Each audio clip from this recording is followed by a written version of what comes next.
¿Crees que existe algún impulso para cambiar de forma fundamental la manera en que Occidente político ve la economía?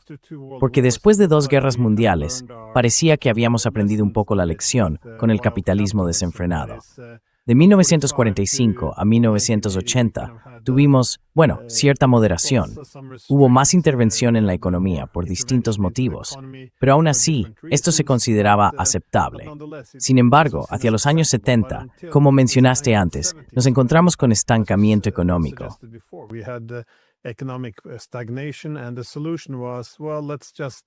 Y la solución fue, simplemente desregular, eliminar parte de la responsabilidad social, deshacerse de toda esa propiedad pública. La suposición entonces era que si se tenía una economía más flexible, se podría hacer que creciera.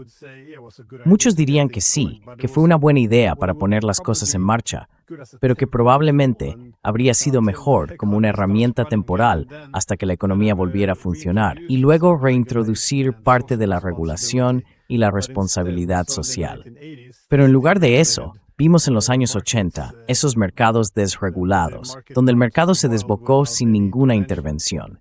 Se convirtió en una ideología bajo Reagan y Thatcher, y de repente la derecha política no podía intervenir en el mercado para proteger los valores e instituciones tradicionales, ya fuera la iglesia, la familia o lo que fuera.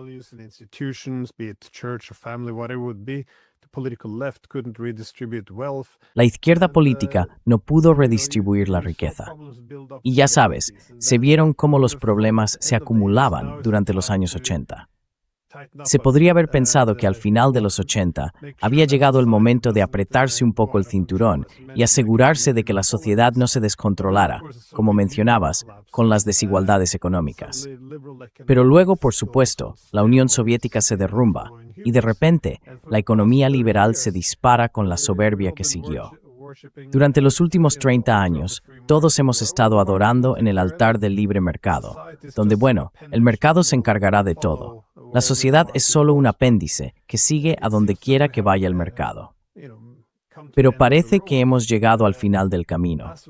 ¿Ves algún indicio de que podamos intentar volver a encarrilarnos, de desafiar la religión de nuestra época, que es este libre mercado?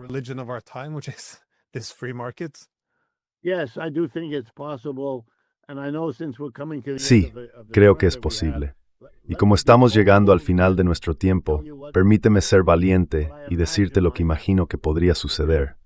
¿De acuerdo? Si me pregunto, como lo he hecho y como lo hace mi profesión, ¿cuál es el secreto? ¿Qué descubrieron los chinos que les permitió tener el récord de crecimiento económico de los últimos 30 o 40 años? Quiero decir, esa debería ser la pregunta número 1. Adam Smith es considerado el fundador de la economía porque se preguntó en el título de su gran libro La riqueza de las naciones, ¿qué explica la riqueza de las naciones?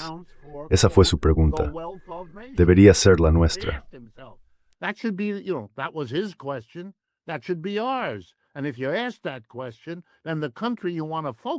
Y si haces esa pregunta, entonces el país en el que deberías centrarte es China, al menos si quieres explicar el crecimiento. Puede que quieras centrarte en otro lugar si lo que quieres es explicar la ausencia de crecimiento. Y eso es, en cierto modo, lo que hizo Smith.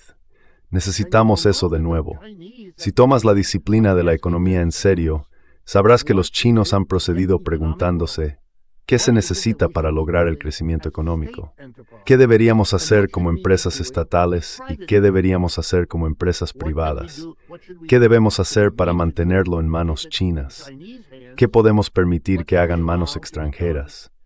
Y han respondido a esas preguntas de manera muy práctica, muy pragmática.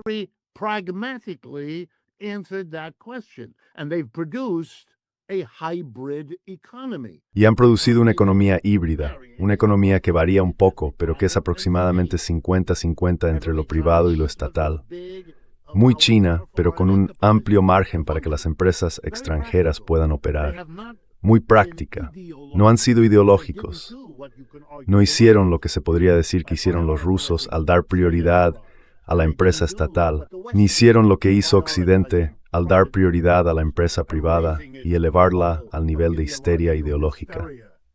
Bueno, sería un argumento interesante, se podría hacer ese argumento, pero nosotros no lo hacemos. Pero aquí viene mi optimismo. Creo que lo haremos. Creo que habrá, y ya hay en Estados Unidos, una pregunta creciente. ¿Qué es exactamente lo que han hecho los chinos?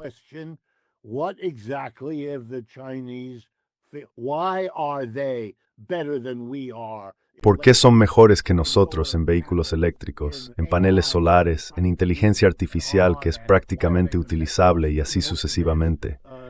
¿Y por qué están compitiendo con nosotros en los chips semiconductores más avanzados y en todo lo demás? Esas preguntas se están planteando con el inevitable seguimiento. Creo que estamos aprendiendo que hemos estado atrapados en un debate horrible y estancado sobre qué es mejor, lo privado o lo público. Y esa era la pregunta equivocada. Para mí eso es tan interesante como preguntar qué es mejor, el martes o el viernes, o cuál es el mejor número, el 6 o el 9. Ya sabes, son preguntas sin sentido. ¿A quién le importa?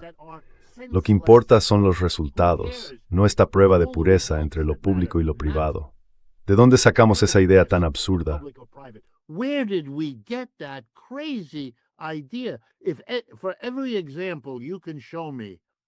Por cada ejemplo en el que puedas mostrarme que el sector privado hizo algo mejor que su equivalente público, yo puedo mostrarte lo contrario. ¿Qué hemos conseguido con eso? Nada. Ese es precisamente el punto. A veces un camino es mejor, a veces lo es la alternativa. Lo hacemos en todos los demás ámbitos. ¿Cuál es este problema religioso que tenemos aquí, que en realidad es lo que es? Es el esfuerzo del sector privado por protegerse ¿de qué? Del gobierno. Eso es todo lo que siempre ha sido, el miedo al gobierno, porque con el sufragio universal, el gobierno en última instancia responde ante los trabajadores, que son la mayoría. Y para un capitalista eso siempre ha sido un problema. ¿Cómo puedes coexistir en una sociedad con sufragio universal y voto democrático? Siempre estás en riesgo. ¿Cómo gestionas ese riesgo?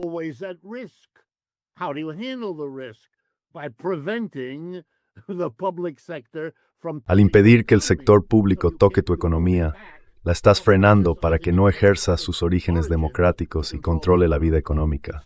Es infantil si lo piensas de esa manera. Creo que eso está surgiendo en este país.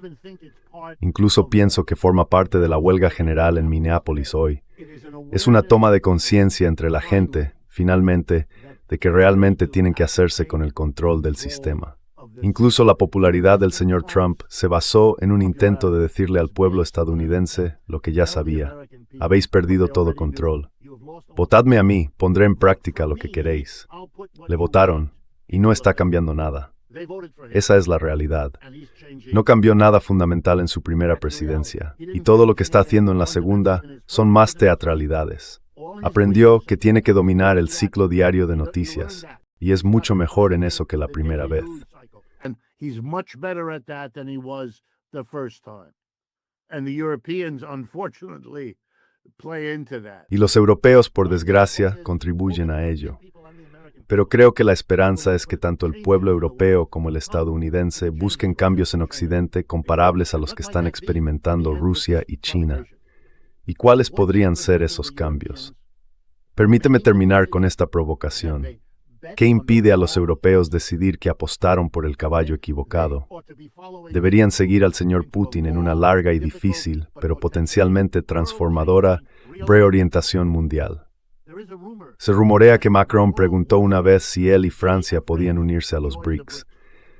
No sé si ese rumor es cierto o no, pero si no lo es, permíteme sugerir que investigar esa posibilidad y formar una Europa que negocie con Estados Unidos desde la fuerza de una alianza con Rusia y China significaría un futuro muy diferente para todos.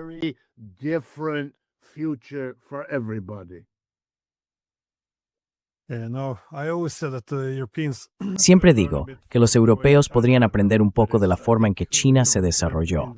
Es decir, creo que podríamos invitar a más capital chino a Europa, pero en lugar de convertirnos en una colonia tecnológica, podría hacerse mediante acuerdos, empresas conjuntas que incluyan cierta transferencia tecnológica. Todo esto no solo permitiría que Europa prosperara, sino que también serviría como base para la unidad, porque el poder de negociación colectivo de Europa sería la razón que lo sustentara. Eso sería mejor que tener unidad a través del odio hacia Rusia o del sueño de subordinación a Estados Unidos. Y como has dicho, eso podría sentar las bases para unas relaciones más pacíficas con Rusia. Además, al acercarnos a los chinos y diversificar, podríamos tener una relación más equilibrada con Estados Unidos, en lugar de ser tan excesivamente dependientes. Pero, And it could even in the short run do one. Y podría incluso a corto plazo hacer maravillas para Europa, volver a tener petróleo y gas baratos fluyendo desde Rusia. Quiero decir, vamos, es bastante obvio que habría todo tipo de beneficios. Y tienes toda la razón. Si miras la historia de China, eso es lo que hicieron. Básicamente le dijeron a Occidente: si venís, os daremos trabajadores industriales baratos y formados y acceso al mercado chino, que es el más grande y de más rápido crecimiento del mundo. Bueno, ya sabes, he enseñado en escuelas de negocios. Eso es lo que enseñamos a los jóvenes emprendedores. Si quieres tener éxito, ve donde los salarios sean bajos y el mercado esté creciendo. Pues bien, eso hicieron, se fueron a China. Ahora, ¿cuál sería la demanda china? Os daremos los trabajadores, os daremos acceso al mercado.